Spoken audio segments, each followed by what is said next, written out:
Do you think it goes by our personality, the differences that we have to take, or should it just go by what stage we are and thinking something is wrong? Oh, anybody, just as a follow-up question to that statement. Yes. I have a question. Mm-hmm. So when you got to San Francisco, and the title of the session is "Why Should We Stand Up?" So what were your challenges in that specific community, like getting traction with them and getting them to stand up? I'm sure it wasn't an overnight process. So what did you do?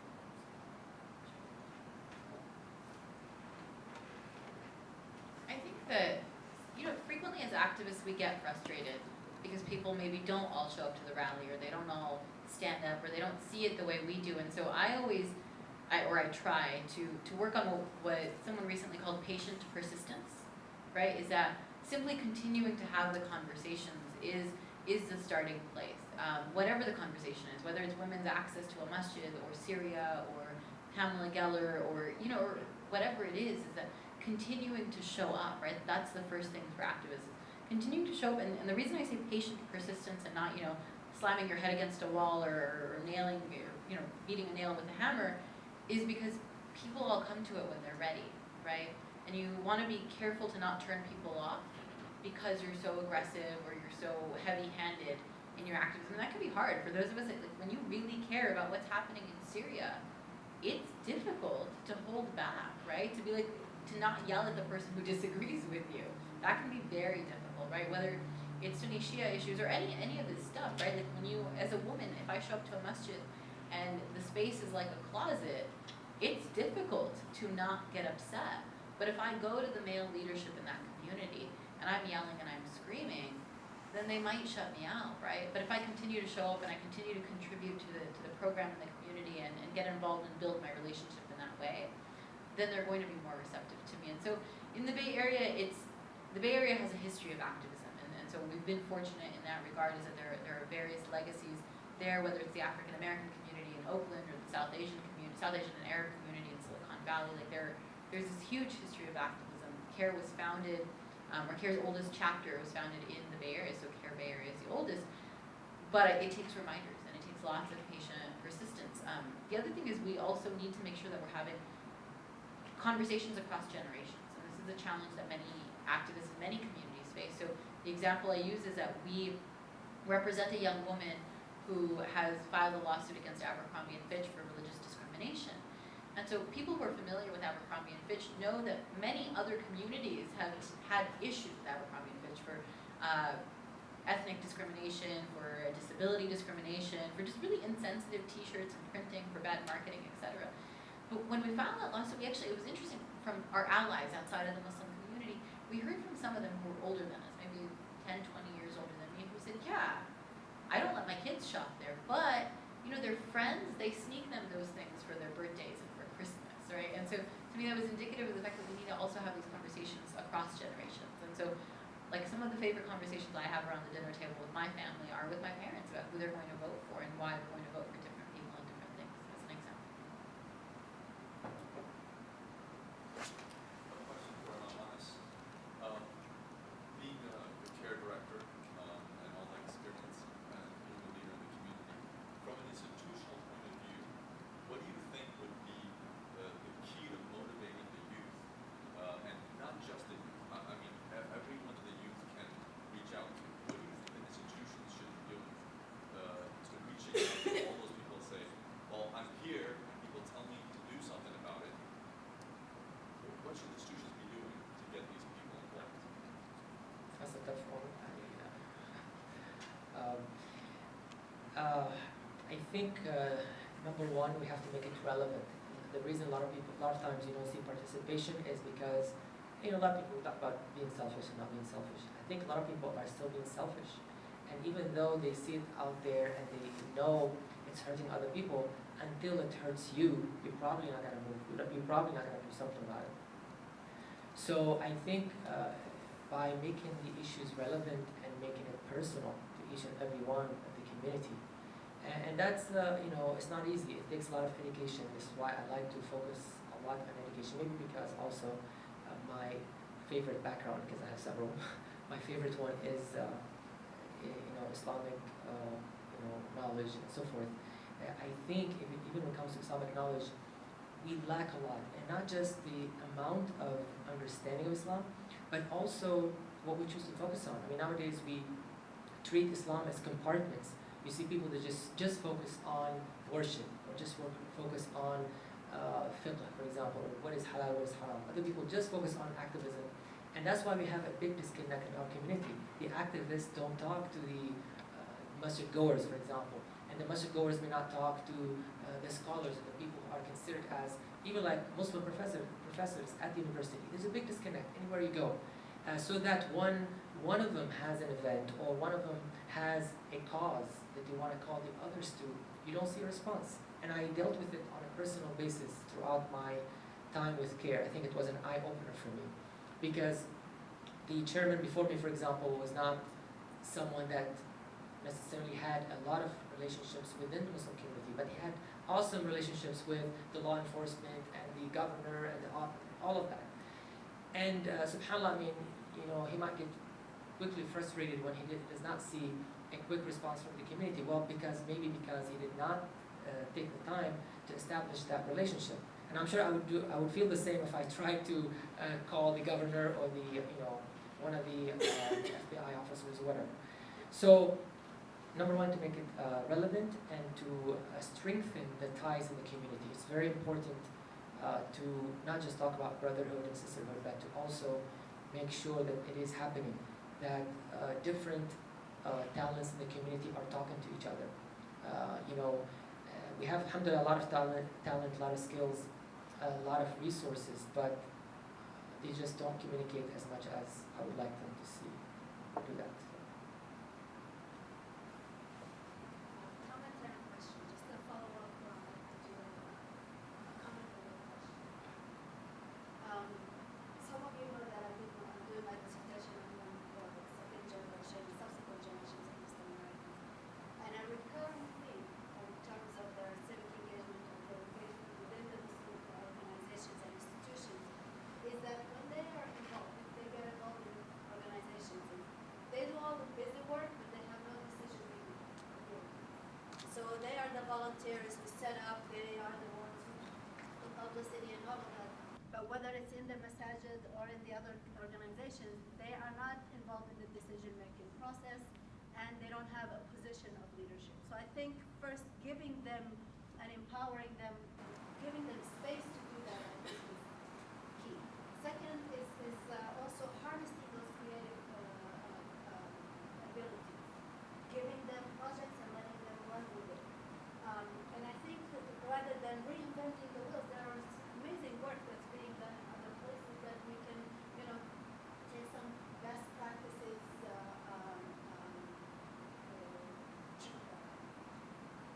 ideas. My question to the sister is, what are some of the challenges that you have encountered in terms of forming alliances with other communities? For example, in San Francisco, there's a huge gay and lesbian activism. How did you, in addition to the different ethnic groups, but how did you form those alliances, and what were some of the, how did you tread lightly between, staying true to some of your beliefs and practices, receptions from within the Muslim community in terms of working with those groups, as well as being true to the principle of justice for all? Just a quick note on volunteers and young people. I had a board member who once said that volunteering is like a sugar high, and that you have to continue to feed the sugar high. And I know that's a really unhealthy example for doctors, but like you have to continue to feed the sugar high because the crash can be really severe too. So sometimes people approach us as organizations, and I'll be very honest, is that if we don't have good volunteer infrastructures in place, the staff response is, oh no, what am I going to do with this person, right? Like, what do I do to give them something meaningful and engaging that allows them creativity? So just something to think about is how do we continue to feed the high and then appreciate volunteers as well. In terms of alliances, it's tricky. I think that to say anything short of that would be an understatement. It is tricky. I think that one of the things that is important for me in doing work with allies is I don't want to just have conversations. I want to do work. And this can be one of the things that comes up with interfaith relationships, is that conversations are good, But after 10 interfaith dinners with the same masjid in the same church, you know, it's the same people. So what are you doing? How do you bring more people in, right? Is our relationship for the sake of just talking? That's important. But we also need to be doing work together. And so at CAIR in the Bay Area, we aren't doing alliance building for the sake of doing alliance building. We're doing alliance building for the sake of actually moving forward social justice work. And so in that regard, I think the best way to frame the complicated relationships is that there are times when we agree and times when we disagree. And we don't have to agree on everything. Within the Muslim community, we don't agree on everything, right? So of course with the LGBT community, the Asian American community, the ACLU, we're not going to agree on everything. But that's just sort of the reality. And so if we can go into it with that mindset, and then we find things to agree on, then we can work on those things.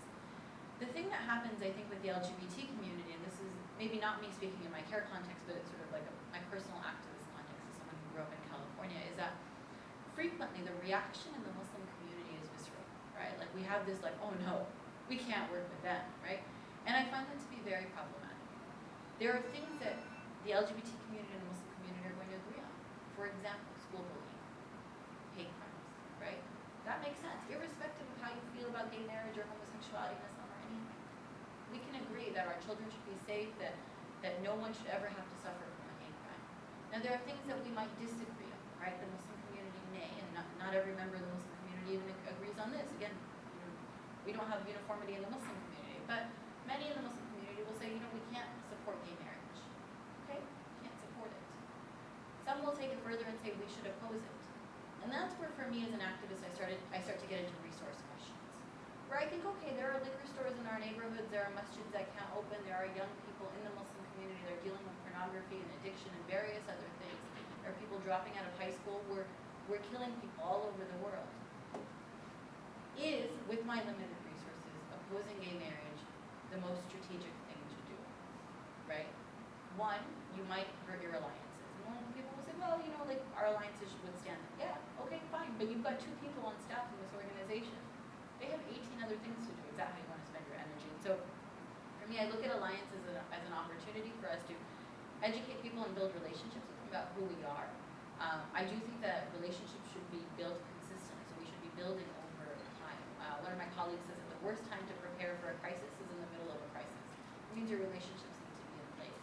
And then I think that where we disagree, we need to be strategic about how we approach the relationships, right? We need to ask ourselves, do we need to spend time attacking others, right? Or is that the best way? And you know, the LGBT example is one that I think gets a really strong reaction of the Muslim community. Another example is you may have a synagogue in the community that you work closely with, and they may have, some synagogues are anti-Zionist and some synagogues are Zionist. You may have a Zionist synagogue. Does that mean that you shouldn't stand together on hate crimes? No. Like you can agree that irrespective of how one feels about Israel, that they should never ever have to have their physical safety invaded. That said, again, I think the summary is tricky and uphill battle, but it's really worth the fight. Any last questions before we wrap up? Okay, I'd like to thank everybody so much. Oh, one last. Okay, I'd like to thank everyone else for coming to this session. It was very informative. If you didn't come, you truly missed out, and I know that I learned a lot, and may Allah reward you guys for your efforts. Thank you guys so much. Assalamu alaikum.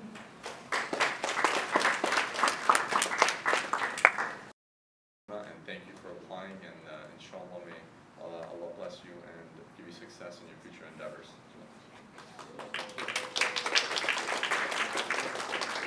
And the second recipient of this financial award is Sister Layla Gad. Is she here?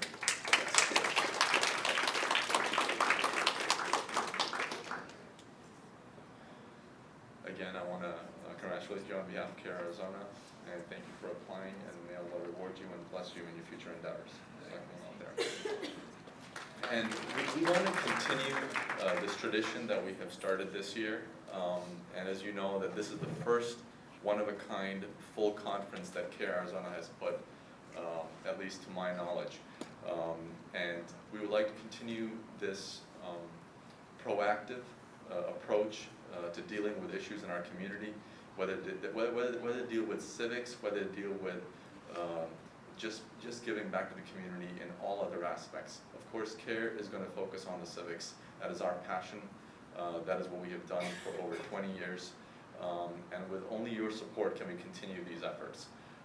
So inshallah, when you do find the time, go to our website.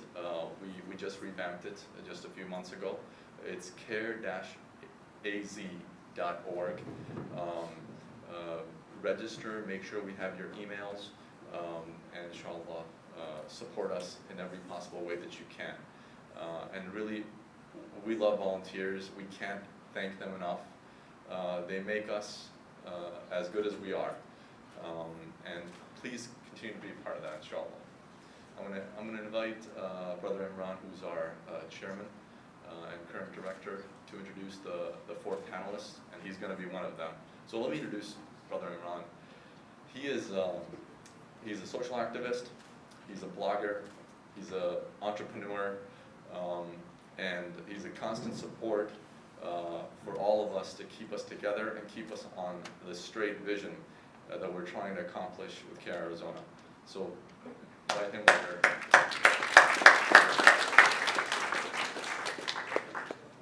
Assalamu alaikum.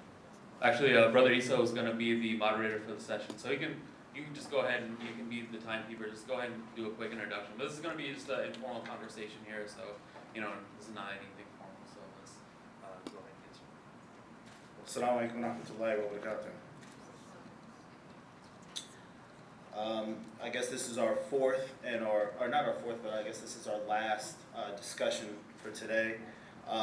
The topic of today's discussion is, what will American while Muslim mean in the future? And basically, from my understanding of what that entails is, it's always been presented as being American and Muslim have always been seen as contradicting dichotomies. That it's always, how do you deal with being American and Muslim? From my experience, definitely from the academic perspective, I took basically a whole class all on what they call hyphenated personalities.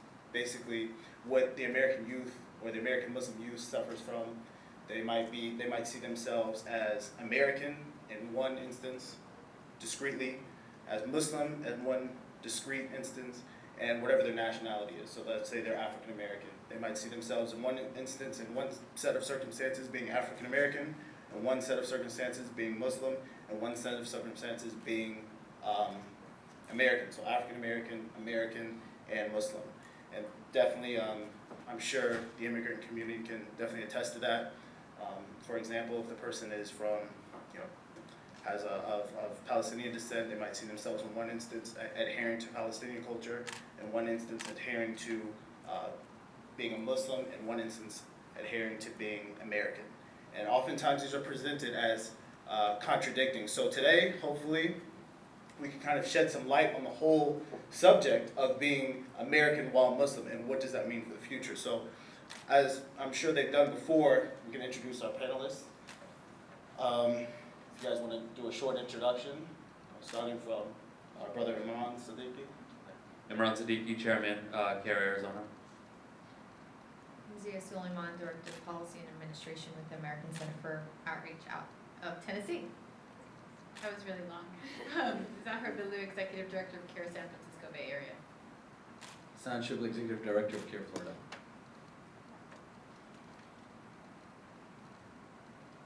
All right, let's get this party started. So, this has been a long day for everybody. I hope there's been some value to this conference, inshallah. What does everybody think of the conference so far?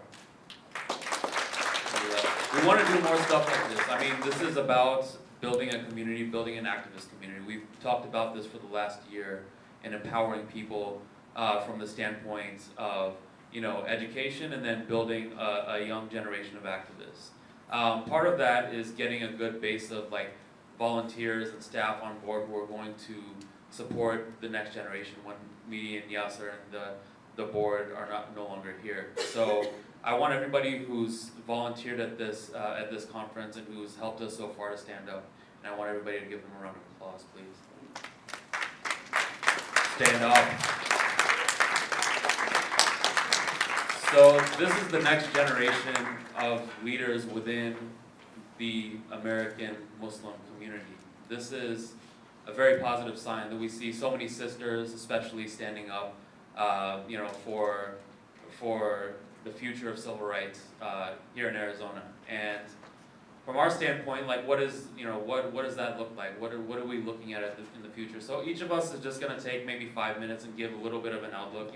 There's no formal, way that we want to talk about it, but we want to have some engaging conversation with the people in the crowd as well. All volunteers and everybody is open to everybody, so we can do that as well. But from my standpoint, I want to see more people stand up and get active in this cause. This is a free conference. I wish that every single seat in this conference was full. If there was like some type of, concert or like a football game or something like that, people would come out like crazy. The seats would be, it would probably be overflowing. But what about talking about civil rights as well? This is extremely important from our standpoint. How are we going to expand this conversation moving forward? So it starts with the youth in the community and how we get them engaged. We need people not only to be doctors and to be, we've talked about this pretty frequently throughout the weekend in Tucson and here as well. But like generally speaking, historically, the young Muslims, the best and brightest in the community, are usually channeled towards, being a doctor or being an engineer. If I wanted to be the host of Sports Center, for example, when I was a kid. I didn't grow to be 6'10", so I couldn't play in the NBA. So maybe I could have been on TV. But when you tell that to like an uncle or auntie, they laugh in your face. If you want to be in the media or if you want to be a journalist or something like that. There's very few professions that have that sort of, it's like a perceived value in society, unfortunately. And there's stigmas attached to those who want to go and maybe pursue social work or pursue a career as like a civil rights worker or things of that nature. So everything is within that realm, and we all complement each other. We have to have a well-rounded community in order to be a successful community. And we see that in a lot of communities across the country. So I'll pass this on to each of the panelists, and we can start this conversation. But I would say, for those of you who are out there still trying to decide what direction you want to go in, really look at what's out there. I mean, I think what we're doing here and what we're building here is a great culture. I think inshallah this is going to expand a lot further outward in terms of our ability to outreach. But it's got to be people. We need human resources. We need people who are going to be on the ground advocating for what we do. And the possibilities are limitless here in Arizona and in the Southwest as well. We have a blank slate of what we can accomplish here. So if you want to pursue something in the nonprofit sector, if you want to pursue something in the field of law or in the field of civil rights, we can support you in doing that. And we just demonstrated this in terms of awarding scholarships to people who are pursuing these types of fields. We want to, from a CAIR Arizona perspective, we want to enhance that segment of society as well. So these are some things to talk about, and then we can ask some questions as well. Who's next?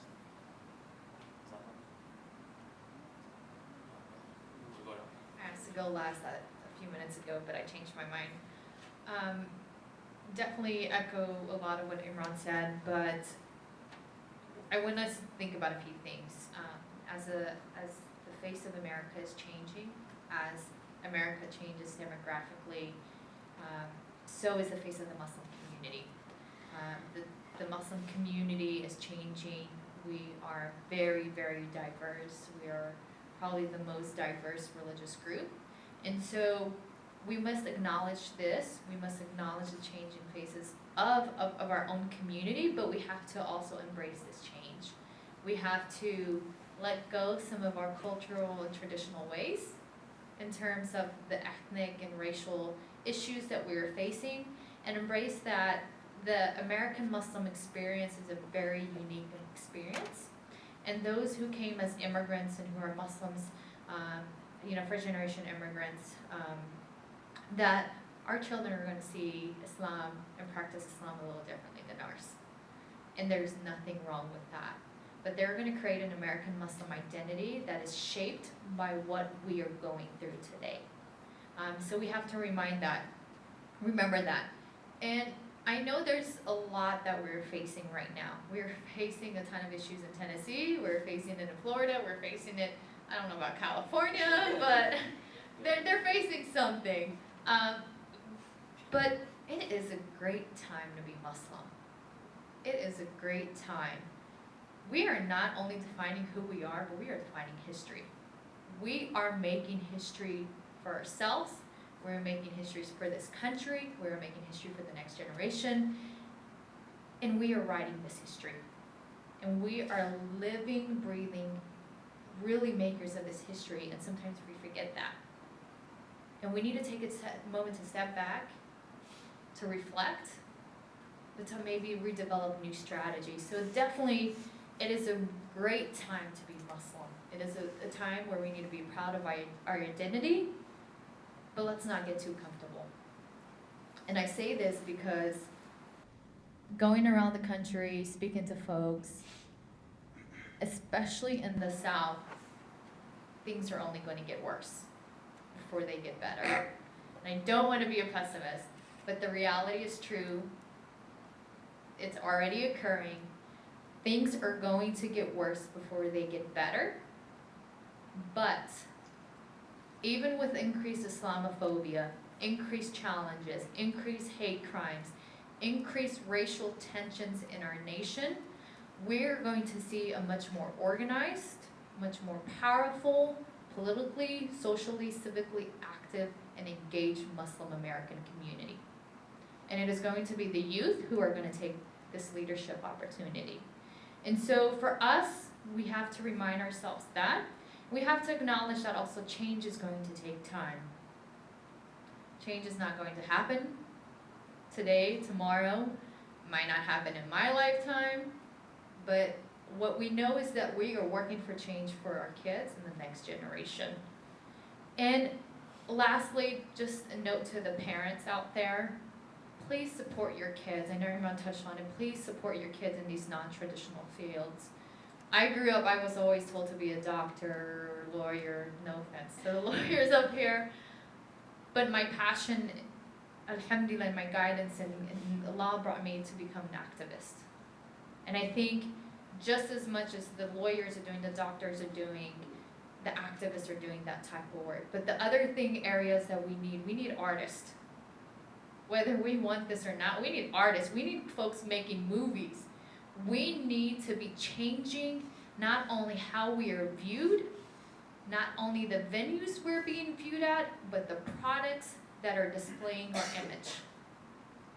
We need to be in control of this, but we need to tell our own stories. And the only way we are going to tell our own stories is if we allow our kids to go into these non-traditional areas and say, it is okay. I might not have any clue what you're doing.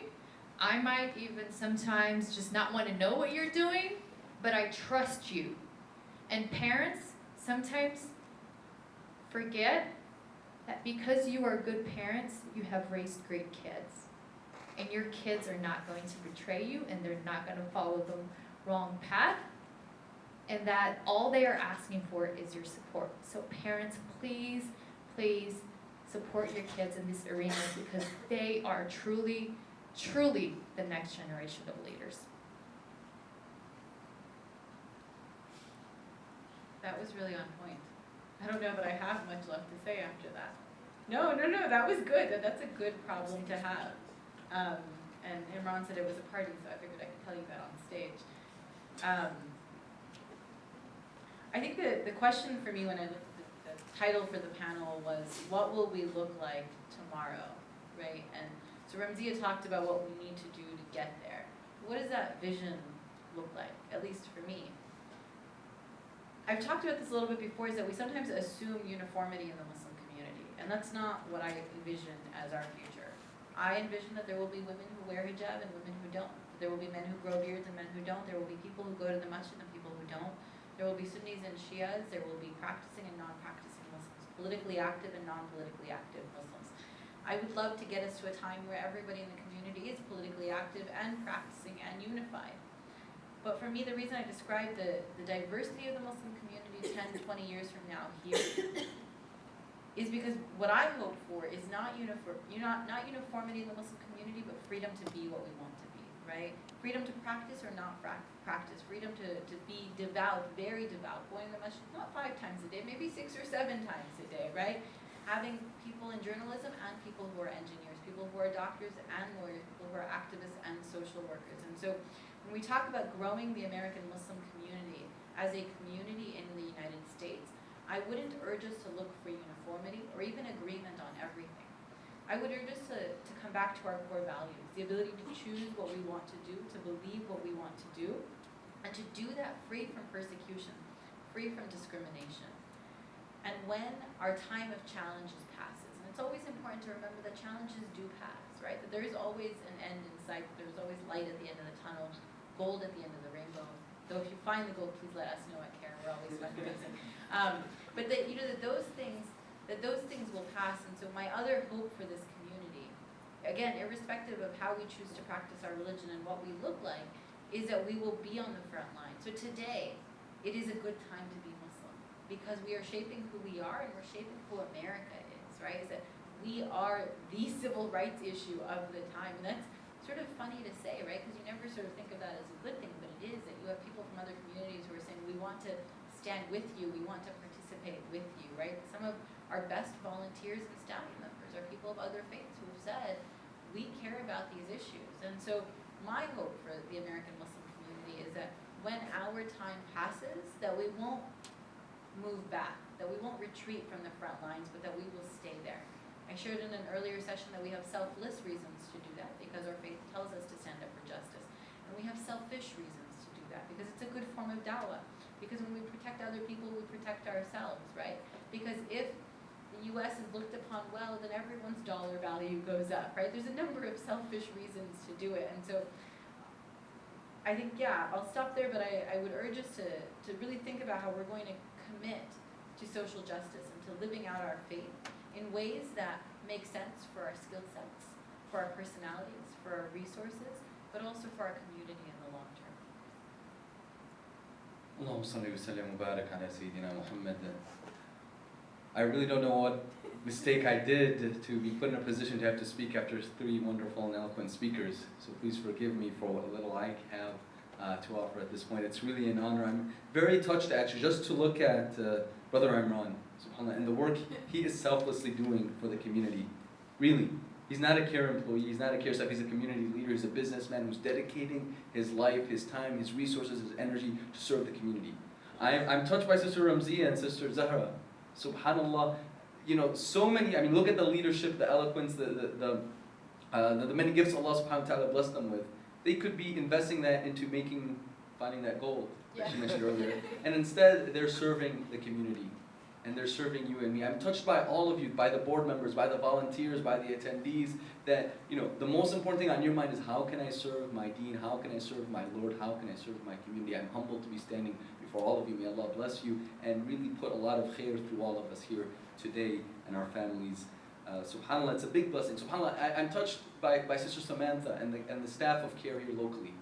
That SubhanAllah, when you look at their face, you see nothing but sincerity and service to the community. And self-sacrifice.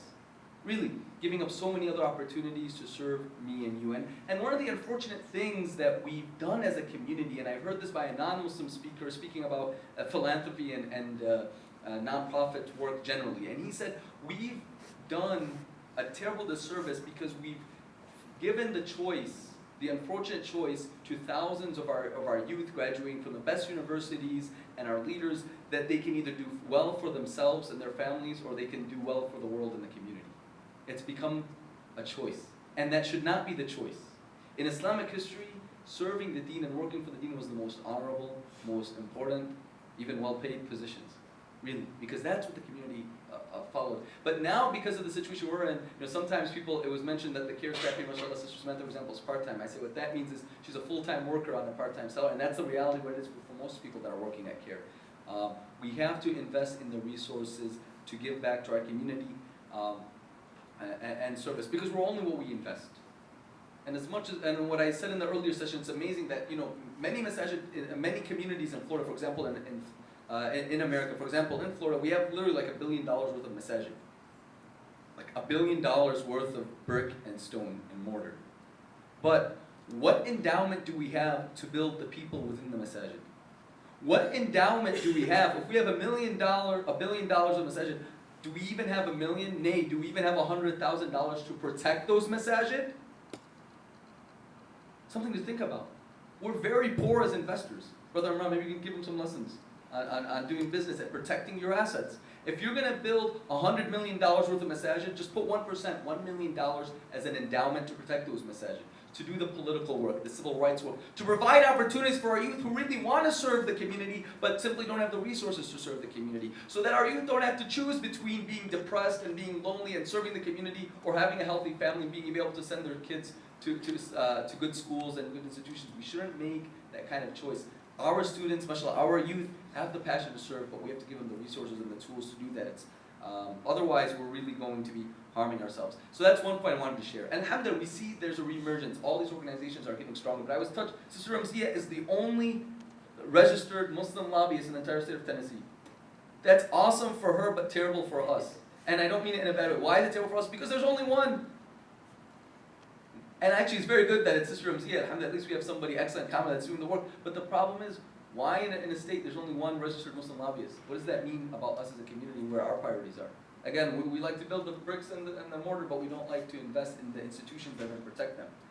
What good is all these masajid going to do if their legislator passes a law and shut down all those masajid? And it's only Sister Ramziya trying to do it with some volunteers trying to fight against it. So we need to reassess where our priorities are. And what's a big shame, and forgive me if this applies to you, but I know in my community, because I actually do a lot of estate planning, and it will be a little hard. And I can get away saying this here because I won't get in trouble because I'm flying out tonight. But subhanAllah, pardon me to speak frankly. I mean, so many of the doctors within my community, la ilaha illallah, may Allah bless them, because my community is very generous. Alhamdulillah, we went from having $6,000 in the bank and no full-time staff. Now we have 4 full-time attorneys, 7 full-time staff, and a budget of $250,000 every year. So alhamdulillah, the community's been very supportive. And may Allah bless them, we wouldn't accomplish that without their support. But generally, throughout America, what we notice is that so many of our Muslim businessmen, our doctors, our entrepreneurs, literally are sitting on $2, $3, $4, $5, $10 million in liquid assets in cash and just not doing anything. It's not benefiting themselves. It's not benefiting their life. It's not benefiting their hereafter. And it's certainly not benefiting their community. And it just takes 1 or 2 of these people to just establish an endowment. One person, maybe even in this room, and again, CAIR Arizona does not authorize this portion of my talk today. I'm speaking from my heart, if you'll allow me. One person to establish that endowment. And there's thousands, probably in Arizona alone, at least hundreds of people who could do that alone, single-handedly. But the problem is we're not investing. And I always say that if Muslims just invested the money that they don't use, and that they don't need to use, because most of these doctors I know, now the problem they have is they have $10 million in assets. How are they going to transfer it to their heirs without it being heavily taxed? And they're trying to find legitimate ways of getting rid of it. They spent their whole life trying to acquire it, and now they don't know how to get rid of it without the government taking half of it. SubhanAllah. So the point is, if we just invest the resources we have that we don't need, that won't change us, that won't hurt us, we could change our community. And that's why the Prophet Muhammad ﷺ, one woman thought that maybe her child or somebody was a martyr. And she said, good news of Jannah. And he said, how do you know? Maybe somebody asked him for something that wouldn't have hurt him, and he didn't give it. And when we have $5 million or $10 million, and we can't give 10% of that to establish an endowment to protect these institutions, that's a problem. And don't just leave it on the wealthy people, because Islam's strength never came from the rich and wealthy, honestly. It came from the hardworking brothers and sisters who, mashallah, everyone giving 5, 10 here and there. You know, if everyone in the community gives $15 a month, $30 a month, CAIR would never have to fundraise again. It could have the resources to do what it needs. I passionately believe in strengthening institutions like Ramziya's, like CAIR, to be able to fulfill its mission. Then finally, very quickly, the last point is that initially I hadn't planned on saying any of this. It just came to me right now. Some things that were bothering me earlier. But the point is, in America, it's un-American to monopolize what it means to be American. Think about that. It's un-American to monopolize what it means to be American. Don't let anybody define what it means to be American. Being American means being who you want to be and doing what you want to do. So don't feel like you have to conform or assimilate to anyone. Be proud of your Muslim identity, and Allah subhanahu wa ta'ala will give you strength through that. And remember that if it is difficult for Muslims to be Muslim in America, then our freedom in America is at stake. And that affects us all. The future of Islam is here. We have more opportunities to pursue the deen, to study the deen, to grow Muslim communities than we do almost anywhere else in the world. And look, the Middle East, all we can do is cry at this point over the situation. So the future of Islam really is in this country, and it's in you. You know, when I was growing up, not that I'm that old right now, but when I was growing up, I always thought, it's our Muslim institutions, they're taking care of it. It's our uncles. No. And then I grew up and I realized the Muslim institution is nothing but me and you and whoever's willing to put in a few hours in the weekend. That's what our Muslim institutional organizations are. So it's what you make of it. We are you. We're just a reflection of you. So don't expect anyone to change anything. Do it for yourself. Take control, take ownership of the situation, and in your own hands. Wallahi, you don't know one person in this room, in this audience today, can change the situation for Muslims throughout the world tomorrow. It could be you or your children. So put forth the effort, believe in yourself, recognize that we won't succeed without deen, without turning to Allah subhanahu wa ta'ala, and without community organizing and empowering our community. Finally, we've said a lot of things today, but it's all meaningless if we don't act upon it. So please, before you leave this room, and I wonder how many people actually do it, but before you leave this room, write down 3 to 5 things. Make it even easy. 3 things that you will do differently or you will start doing now that you've learned from this conference, inshallah. Whether it's visiting your congressman once a year, whether it's supporting CAIR, whether it's learning your rights or teaching your friends, or whatever it is, but write down 3 action items that you're going to take from today so that we didn't waste a weekend, inshallah. Jazakallah khair, forgive me. I hope I didn't offend you. Assalamu alaikum wa rahmatullahi wa barakatuh. Wassalamu alaikum wa rahmatullahi Jazakallah khair, brother. I'm going to co-opt your message for just a second and just let everybody know. We are having our banquet on November 9th. So we are selling tickets outside as well. So, you know, if you enjoyed this conference, we are definitely bringing in some great speakers for this event as well. And yeah, I mean, just to stop and think about it, everything he said, you know, I endorse that message. So I'm Imran Siddiqui and I endorse that message. So, but yeah, we need to have a vision. So at CAIR Arizona right now, we have a vision of what we want this community to be like. You know, in no organization, if you don't have a 1-year, a 5-year, a 10-year plan in terms of where you're going to be down the road, you're just going to be running into yourself over and over again. You're gonna, you know, it's going to go through iterations over and over again where, okay, you have like, you know, maybe one good year and then your board sort of, you know, moves on and dissolves, and then the next board comes in and they're starting over again. And it's just a constant process. This happens in massages, this happens in you know, community organizations, and this happens in nonprofit organizations just like CAIR Arizona. But we have a vision of where we want to go with this thing, and we have, in, you know, the people that attended today, I mean, this shows we have the human resources and the, you know, financial resources in this community to make this vision happen and come true. So I ask, you know, for moving forward, we need to really think about what he said. You know, we've got to have some type of strategic planning in terms of not just our massages, the brick and mortar operations and things like that. We need to invest in our institutions as well. You know, it's not like we're going to do a fundraising today. We're not even allowed to do that. But yeah, I mean, it's something to think about. You know, we want to take some questions from the crowd as well, or some comments. You know, this can just be like open halakha as well, so we have some time for open commentary as well, if anybody wants to volunteer.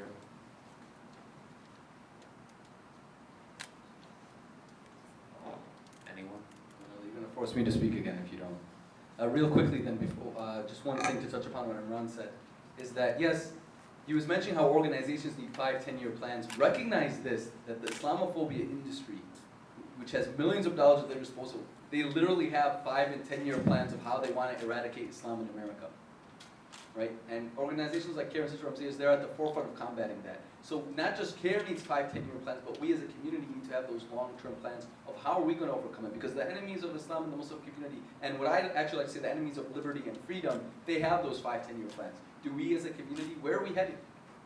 Where are you going? Where are we going as individuals and as a community? We need to have plans, or otherwise we won't accomplish these goals. And furthermore, transformation is possible. And mashallah, I mean, again, to give you the example of our office, 2 years ago we had $6,000 in the bank, no full-time staff.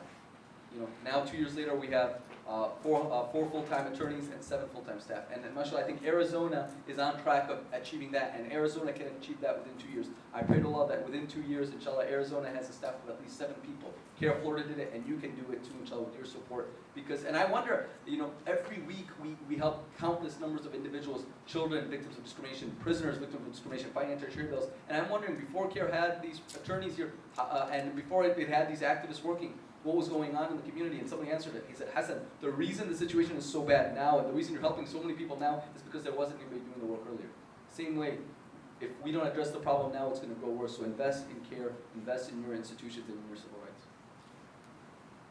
What was the turning point for the community to invest in CAIR? Is there a, you know, there is a donor fatigue, there is open gadgets in schools and all kinds of projects competing for both volunteers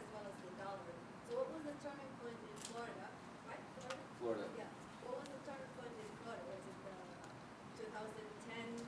That's a good question. I think we'd have to ask the board, but I think it was the culmination of all the terrible, attacks against Muslims in America, whether it was verbal, political. 2010 was a turning point for the Muslim community because we recognized the sharp increase of Islamophobia, I think. And then what it took is people to recognize, that our schools and our mosques and our other charities, they cannot operate if they're not free to operate, and they recognize the threat. So I think the board, they recognized the threat, and then you had one or two board members say, look, we'll take care of it, just hire somebody, hire the staff that we need. Alhamdulillah, now mashallah, here we have Sister Samantha, so you need to support her to continue her work and give her the support to do what she needs to do. And sometimes, look, don't expect it to be many. It's not about quantity, it's about quality. It may take 1 or 2 or 3 individuals say, look, we're going to support this salary for 2 or 3 staff members, and do it. And trust me, this brother, may Allah bless him, he had intention of supporting, for example, the new director's salary for a whole year. He didn't have to do it for more than a month because the work just picked up and then the community support came in. So take a risk. Sometimes we have to take risks, and inshallah they'll be better. And just to piggyback off of that, what Hassan and Ramzia and Zahra are outlining in their respective communities, extremely disturbing stuff happening in all those places. Islamophobia among elected officials, vandalism of mosques, countless different, oppositions, all this type of thing. It's still happening over here, so don't think that it's not happening here in Arizona just because we have a limited reach right now because we're only maybe 1 year into our, this reinvention of CAIR Arizona. What if we were able to reach out to the masajids in Bullhead City and Yuma and to all the 4 corners of Arizona? We just were in Tucson. We get cases from Tucson already. Like half of our cases already come from Pima County, and we do zero outreach over there right now because we don't have the resources to do that. So imagine what's going on, in the 25 to 30 masajids and communities that are out here in Arizona as well. We don't even think about, okay, masajids is one thing, what about the prison system? We just were able to resolve issues like in, this Ramadan, there was a individual who was an inmate over there who was not getting his proper meals for sahur every day. The entire inmate population was getting their breakfast, they were getting their full meal, but since he had to, start his fast at pre-dawn, he was just getting a piece of bread and a packet of butter, not even toasted basically, and that's it. Like you can't subside off of that for a day, and all we had to do after finding this out is just write an email, write a letter, and like that it was fixed. And you think that that's like a useless little small thing that we did? It made a major impact on that person's life. So you don't understand, like, just fixing one little malfunction in that person's life can have a big emotional impact. And now this person wrote us a thank you letter saying, now, I think this is the first time I've been in the prison system for over 20 years, and, I accepted Islam in jail, and this is the first time that anybody's addressed these issues for me, and now there's more hope that maybe we can have congregational prayers and more accommodations like this. So we have to think about all aspects. There's a community behind bars and people over there that need services as well. So we need to expand our level of outreach from that standpoint. Have you identified why the job cases are It's just a matter of reporting. I mean, they could just be, like, there's a lot of people crossing over the border, closer, maybe a little bit closer to the border. So somebody who lives in Tucson, for example, came over the Mexican border in Nogales, and they started asking him religious questions at the border, like, do you believe in the Quran? What mosque do you attend? These are all violations of your civil rights, and he was detained for 10 hours. So these are Mexican. No, these are just regular. South Asian and Arab. Yeah, South Asian and Arab. Is that what regular Muslims?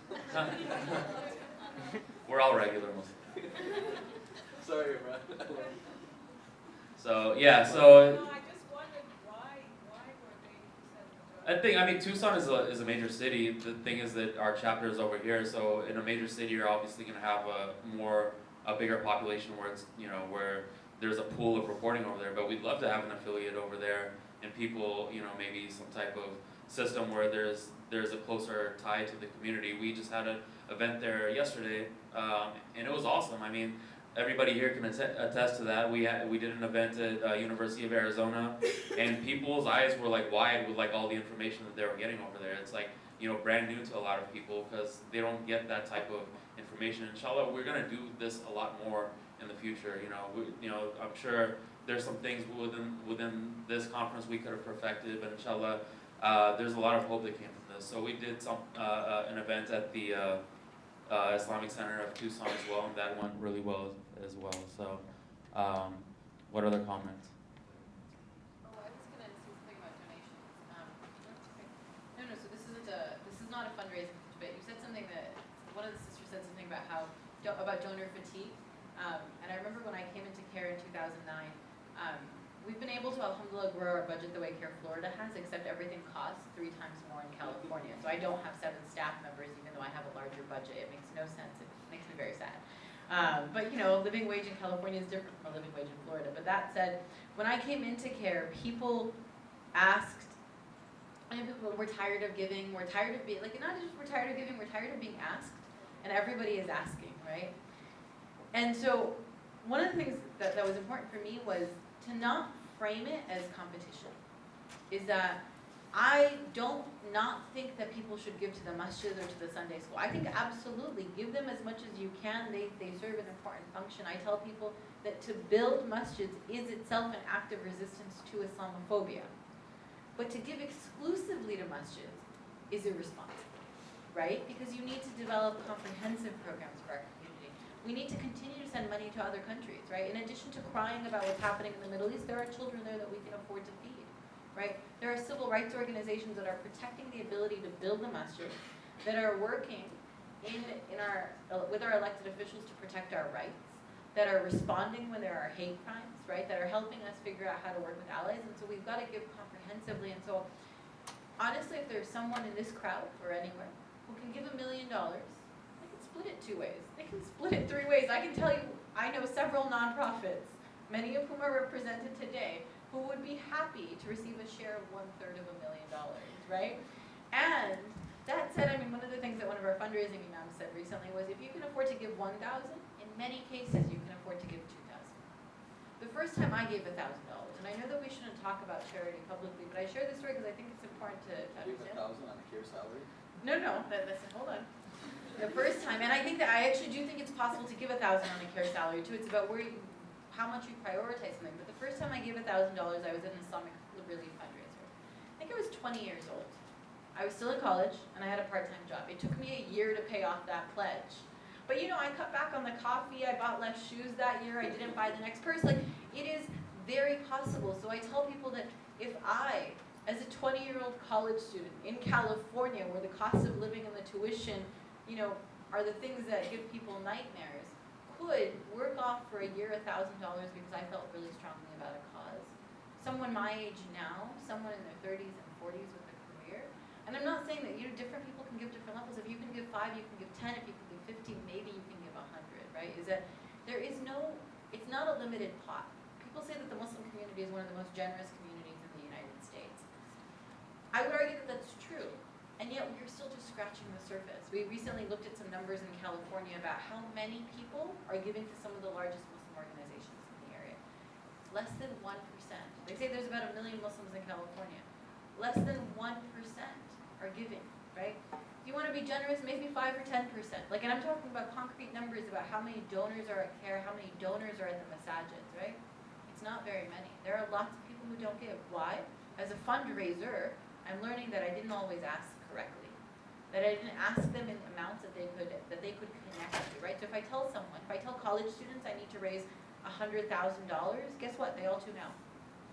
If I tell them I need to raise $1,000, and I'm asking for $20 donations from each of them, I'm always surprised at how many of them give for the first time, right? And so it makes such a huge difference. And so I think that there's some savvy that needs to be developed in our fundraising staff as well. And so the onus is on us as well as on the community to not treat it like a limited pie, but rather like an endless pool. The barakah doesn't come from us, it comes from Allah, and that our wealth is never decreased when we give.